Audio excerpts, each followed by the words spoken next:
You are listening to the FunnelAmplified Podcast, where we talk about your growth intensification through social expansion, content amplification, brand magnification, lead generation, conversion optimization, and pipeline acceleration. If you enjoy the show, please write and post your podcast review today. Now let's talk about growing your business.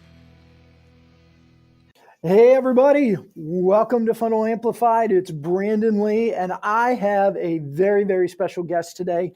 He's become a really good friend of mine over the last few years, and I'm excited for this discussion today on what is social selling. I think you're going to be surprised at where this conversation goes.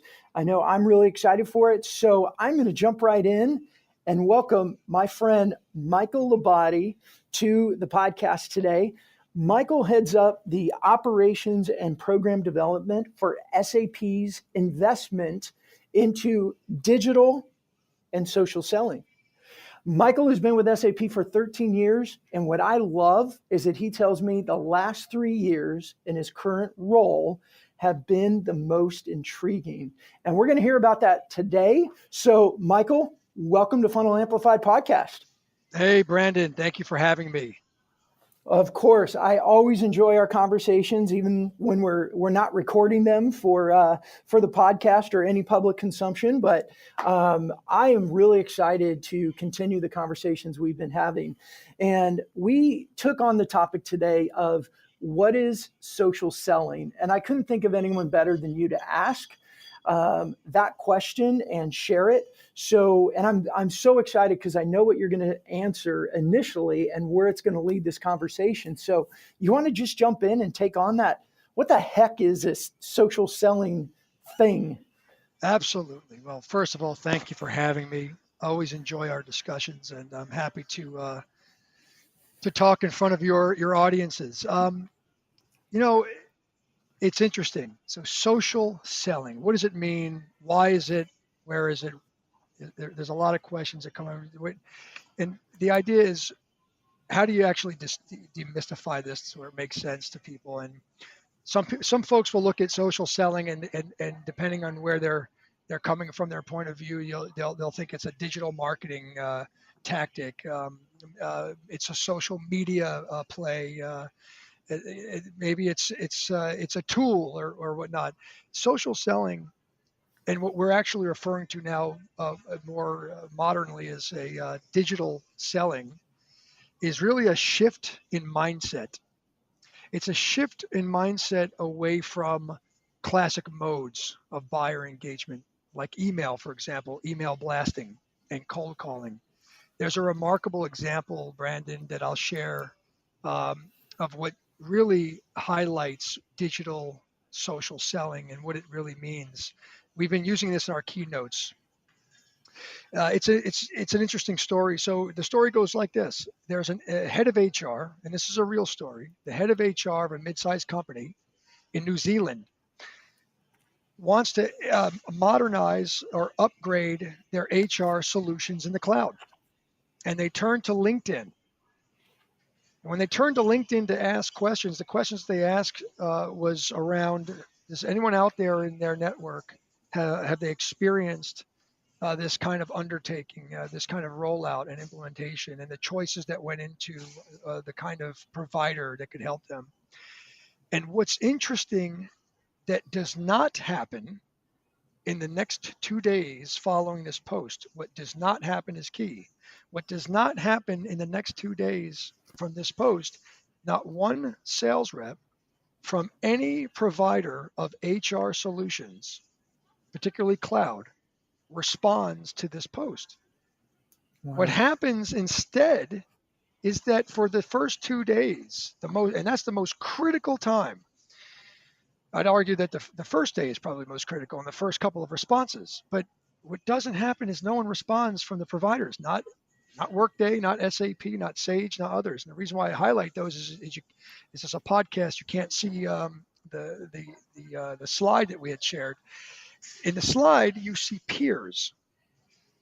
This particular, let's call her the buyer. The buyer's peers influenced her decision by completely and thoroughly controlling the narrative One person said, I hear that SAP is really strong player, but I also hear one of our competitors, I won't say who it is also really, you should take a look at both of them. It was something to that effect.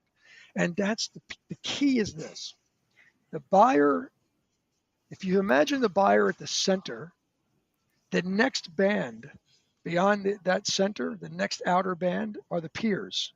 That's the closest influencing factor to the buying behavior. And then outside of the peers, the third stringer is the solution provider. We don't have a seat at the table anymore.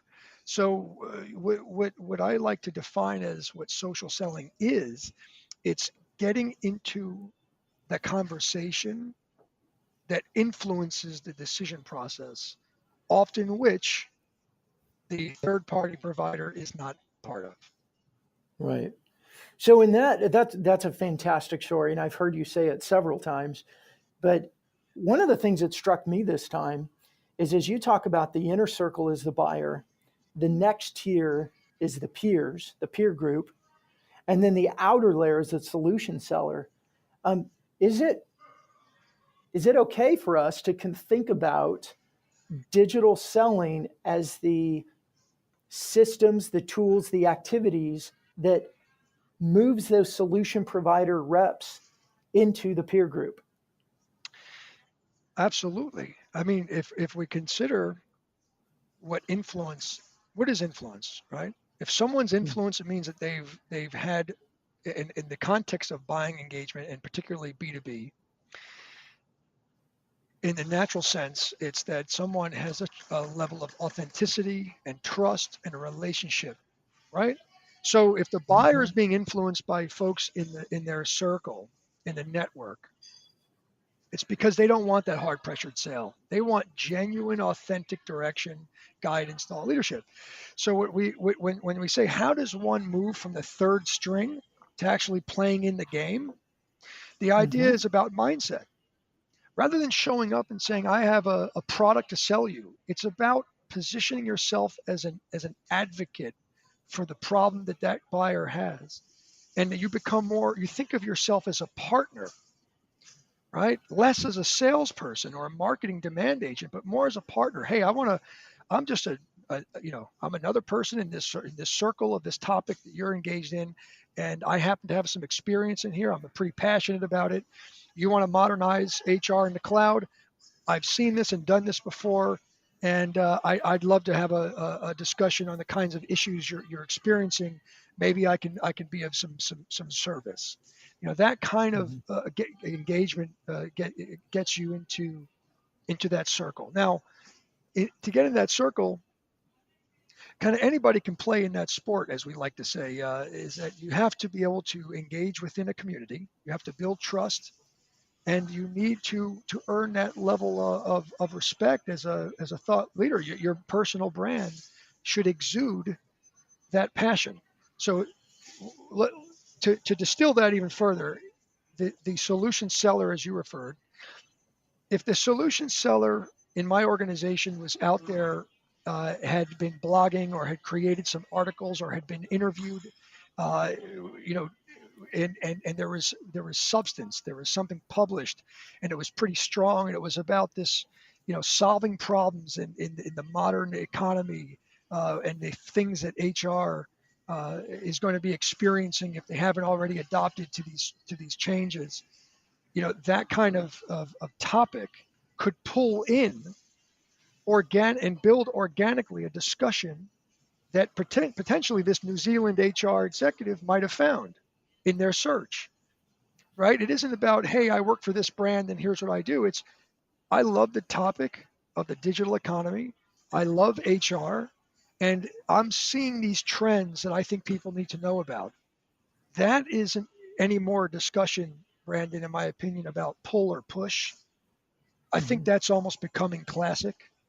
I think what's happening now is something more organic. You create an energy force around a topic. Other people want to be part of that.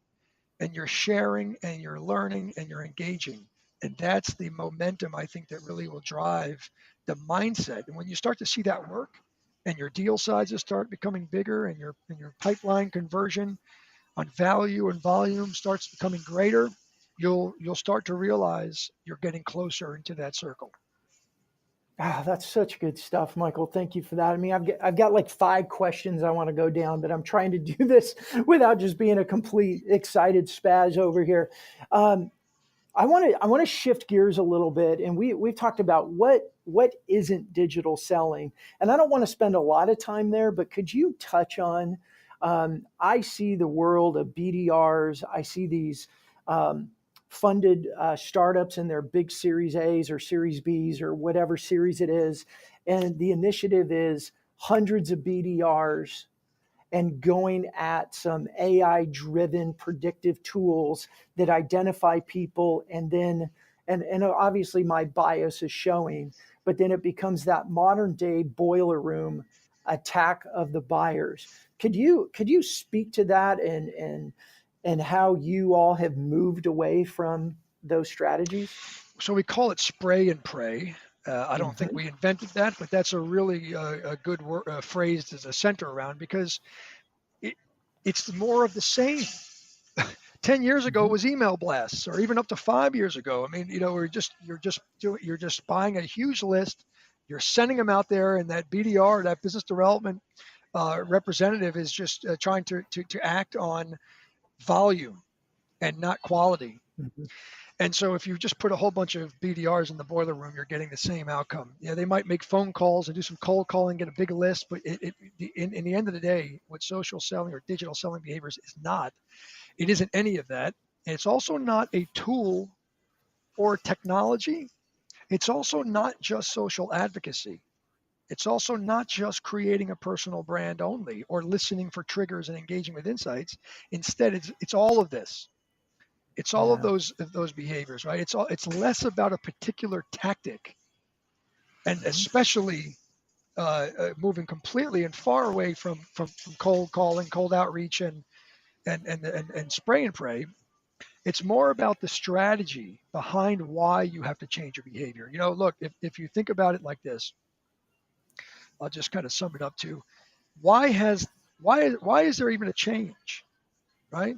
13 years ago, we went from this download read-only web, where you're downloading and consuming content, but you couldn't do anything with it. But you got smarter. Technology responded and said, you know what, with a social network, you can share that content and other people can become smarter together. So you started to download, you learned, you got smarter, and all of a sudden Brandon wanted to hear what I had to say, and so did I. I wanted to hear what Brandon had to say. We started to exchange content. That has happened for 13 years. So fast forward 2019, now February 26, you've had a lot of this traction. Behaving in digital is completely changed. It's very organic. It's very much alive. It isn't about selling a product. It's about trying to solve issues together. And this is on all levels, not just business to business. This is everything.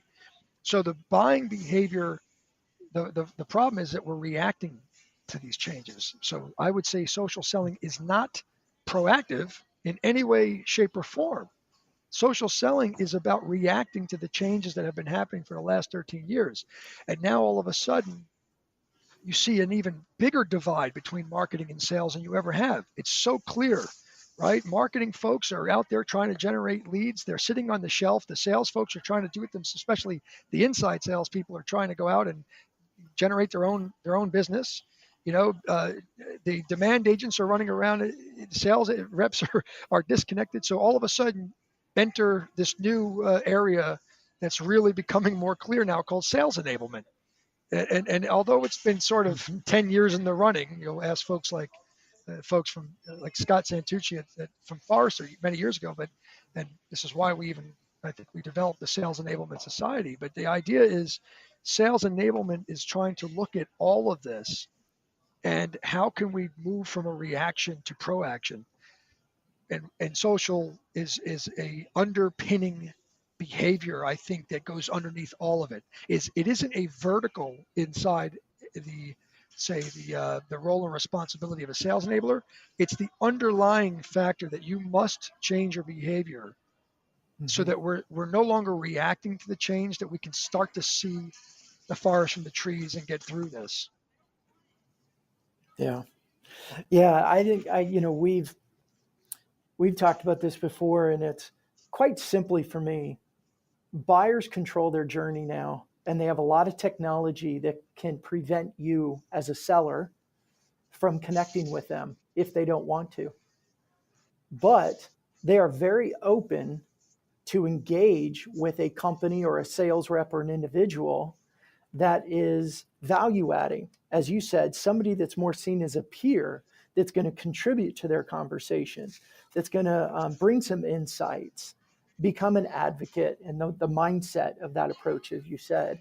And because of that power that buyers have, we've moved very quickly from 13 years ago of pound people with content and move them as fast as you can into a sales conversation, to having to sit back and understand they have the power. We need to approach them the way they want to be approached, or else we're going to be left out in the cold. Sound right? Oh, 100% right. I like how you're talking about, as you're going through this transformation, you're becoming more tactic heavy rather than listening to what it's, again, it goes back to the behavior. So tactic heavy, what do I mean? You said the word throwing, or the idea of just throwing content out there as much as possible. So if you start to become social, one thing you have to be very judicious about is what you actually are socializing. If you're getting content in and you yourself find it valuable, say something about it. Don't just share it without any sentiment. Share your sentiment to really make a connection with their audience.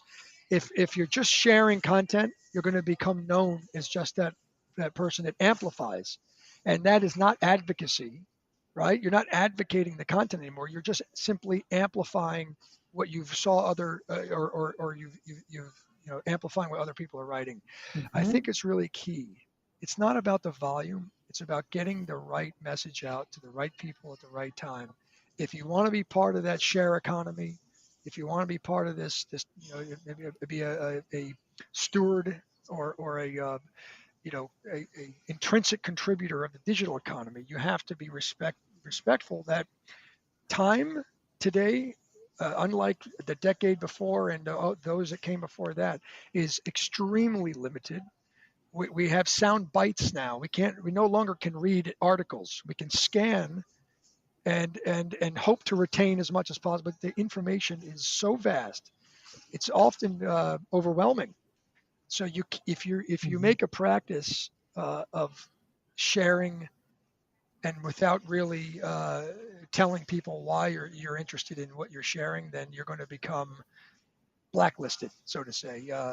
You'll become known for that, right? Personal brand is so important, more than ever. Yeah. People are making relationships with folks they never saw in the flesh, and they're meeting for the first time in platforms like Twitter and LinkedIn, and such. So I 100% agree with you. Yeah, thank you for that. Hey, as you say, I love this. It's not just amplify, but it's also advocate. Now, there's you mentioned earlier, it's about this mindset of the social seller. You all at SAP, you've taken on a big task and have done exceptionally well with it, from what I see and what you've reported on.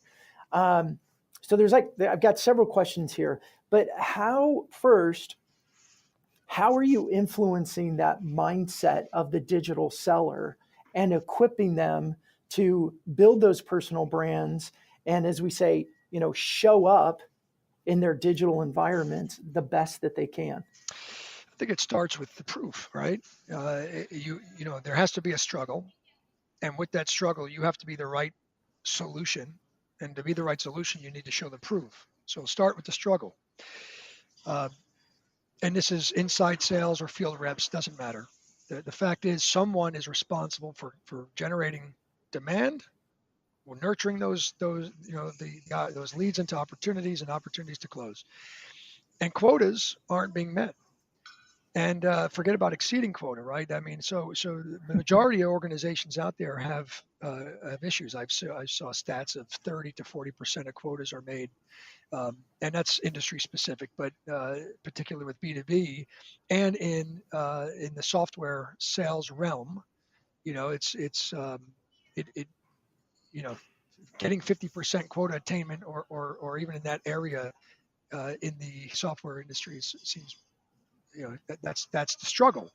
So when someone is struggling, to attain, and you show up with proof points that if you do these things, if you think this way and behave this way, understanding why first and then what and how, and you show the proof, and you show them, look, your lead acceptance rate is going to improve, and by this much on average, your deal size is the propensity to grow your deal size is this much greater with these behaviors than with other forms of behaviors you might be doing now. I mean, helping folks see that reality, I think, is key. So it's like, you have to have the struggle, and you show the proof. Once you do those things, folks are very open to allowing you to come in, and particularly with our program, SAP has a digital selling program for the last 6 or 7 years. In the last 5, it's really taken off like a rocket ship. There's 6 global leads that dedicate themselves to the topic of digital selling transformation. There's 38 volunteer regional program leads that help us manage 240 trainers that are also volunteers worldwide. And as a result, we have 14,000 people trained and enabled to sell digitally and socially. In terms of outcomes, the program has been attributed to well over 2 billion in pipeline, and that pipeline, as we've reported in other some of the other publications and interviews that we've done, has performed at about plus 4 percentage points greater in conversion of pipeline value, and in some cases 3 times larger deal sizes on average. I mean, that's a remarkable outcome. So if you can walk into an organization, of 25 inside sales reps or some field, folks in the field, Mm-hmm. and show them the opportunity to improve, you're improving them as individuals. You're helping them run at peak performance. I mean, that's very personal, right? And as a result of them running it at a remarkably more higher levels of adding value and creating business, means that the organization as a whole is better off. Just think about those numbers, plus 4 percentage points greater. I could have told you it was 20 billion or 1 billion. It doesn't matter. It's about how much better or worse. What's the contrast between this 2 billion versus that other 2 billion in pipeline, right? And that plus 4 percentage point is a number you can't ignore. And what I really like about that, it's the plus 4 number for the company, but then you've also have a number of a 300% larger average deal size, which is very personal to the rep that is bringing in those deals. Like, it's very personally impacting to that individual and that team, right? So there's these 2 tiers of extreme value to the company and the people that make up the company. Now you have this very unique point of view, because you have internally what you all are seeing, what you're doing with SAP, and the extreme value and the excitement that you have when you talk about plus 4, right? But then you're also out speaking. You're on the board of the Sales Enablement Society. You get asked to speak and be on podcast.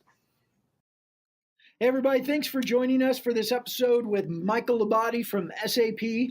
That is all the time we have for today. And Michael, thank you so much for joining me and sharing your insights, experience, and wisdom in digital selling. Everyone, please be sure to join us in our next episode, where Michael and I continue our conversation as he shares about digital selling and all of the awesome systems that they use at SAP.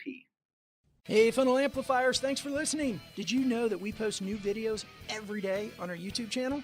Go to FunnelAmplified.com/YouTube and subscribe so you won't miss out on our new content. Again, it's FunnelAmplified.com/YouTube. Subscribe now, and thanks again.